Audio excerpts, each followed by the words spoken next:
আসলে বাংলাদেশ ভালো নেই বাংলাদেশের মানুষ। সেই করোনা থেকে শুরু করে এই পর্যন্ত বাংলাদেশের মানুষের উপরে একের পর এক শুধু বিপদ লেগে আছে। বিপদ লেগে আছে বাংলাদেশের উপরে।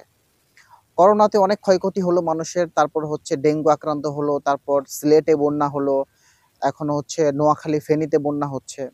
এর মধ্যে কিন্তু আরো অনেক দুর্ঘটনা ঘটেছে, অনেক বিপদ কিন্তু বাংলাদেশের উপর দিয়ে বয়ে গেছে। তো শুরুতে আমরা আল্লাহর কাছে দোয়া করব এটাই, আল্লাহ রাব্বুল আলামিন যেন এই বাংলাদেশের উপর থেকে যে বালা মুসিবত একের পর এক শুধু আসতেছে, এখান থেকে যেন আমাদেরকে এই বাংলাদেশকে রক্ষা করে। এই জন্য তো আমরা বিভিন্ন জায়গা থেকে খবর পাচ্ছি নোয়াখালী, ফেনী বা বিভিন্ন অঞ্চলে কিন্তু প্রচুর পরিমাণে বন্যা হচ্ছে। বন্যার পানিতে বাড়ি-ঘর সবকিছু তলিয়ে গেছে। অনেকের ক্ষয়ক্ষতি হচ্ছে। অনেক গরু দেখতেছি এই ভিডিওর মধ্যে গরু ভেসে যাচ্ছে পানিতে। দেখেন এই যারা বন্যাতে আক্রান্ত আমরা যে যার জায়গা থেকে তাদেরকে যতটুকু পারি আমরা সহযোগিতা করব। আমরা অর্থ দিয়ে সহযোগিতা না করে দোয়ার মাধ্যমে তাদেরকে সহযোগিতা করব। আমরা তাদেরকে কোনো কাজের মাধ্যমে সহযোগিতা করব তাদেরকে।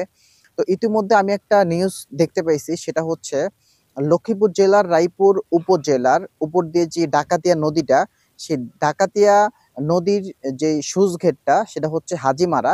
আমি একটু আগে খবরটা দেখলাম হাজিমারা। তো সেখানে নাকি sluice গেটটা খুলে দেওয়া হইছে এবং ডাকাতিয়া নদীর যে পানিটা সেই পানিটা কিন্তু ধীরে ধীরে নামতে শুরু করতেছে।